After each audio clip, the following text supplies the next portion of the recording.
It's great to be with you this afternoon. It's just wonderful that in our current world, people are giving themselves to many things. People want themselves to be seen as people who are sacrificing their life for everything. And I want to say in a very short time that to obey is better than sacrifice.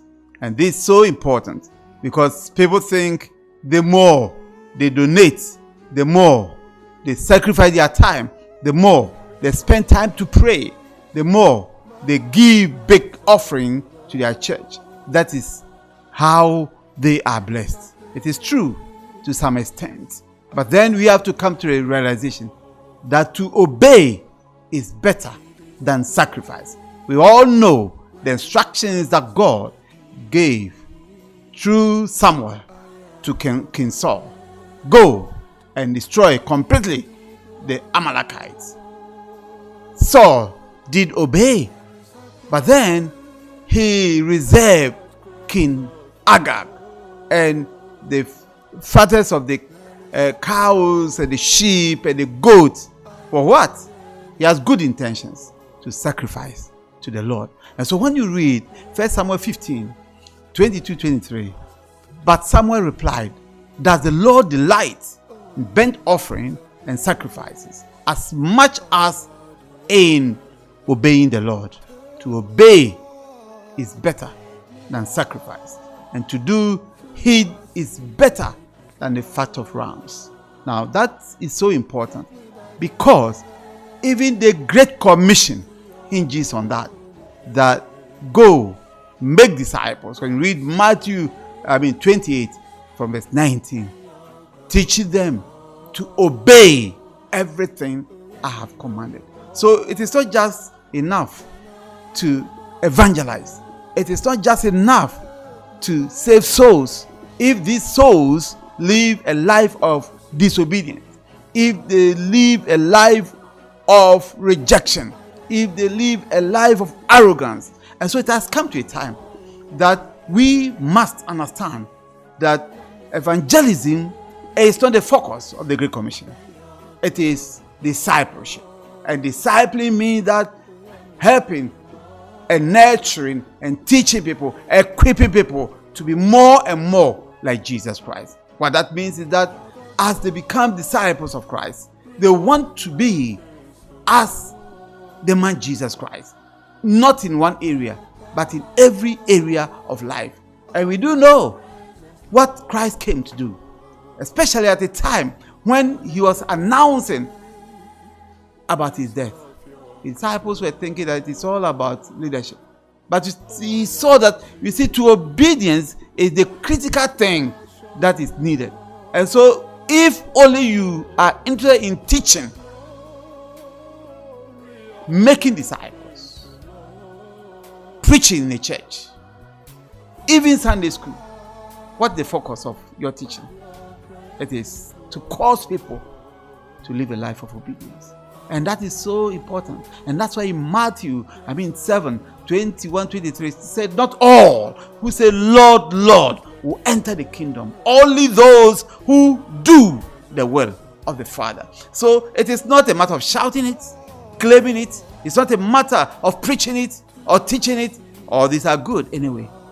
But if you pray it and you are praying in disobedience, if you are teaching and you are living a life of disobedience, if you are singing it and you are living a life of disobedience, a life of arrogance, a life of immorality, a life of sin, a life of corruption, how does your singing, how does your teaching, how does your preaching become a blessing when your very life is a life of disobedience? And so it has come to a time that Christians should rise up and stand out from the world of sin, a world of corruption. How do we do that? It is not just praying. Indeed, some people say that prayer is the answer. Of course, we need to pray and pray all the time. But then, if you pray and you live a life of disobedience, you can never be accepted by God, because it has come to a time we should know where we are.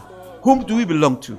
There was a time Jesus was not found. His mother and brothers were looking for him.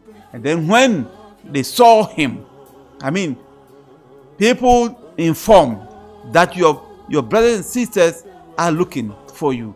And then he said, who are they? Those who obey. These are my fathers, my mothers, and my brothers and sisters. And so it is so important we must obey the commands of God. And that's why in John 13:34, he said, a new commandment I give you. Love one another as I've loved you. By this shall all men know that you are my disciples. And you see, so the whole issue and principles and teachings of obedience come to one thing: loving your neighbor as yourself.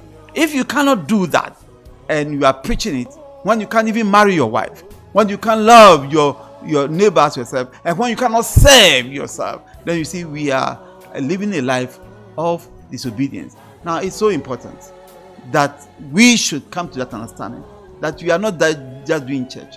We have a model, and our model is the man Jesus Christ. And that's why in verse 15 of John 13 it says that I've set you an example that you should do as I have done. We have no option than to do. And what is that? It's all life of a life of obedience. And if even a quarter of our Christian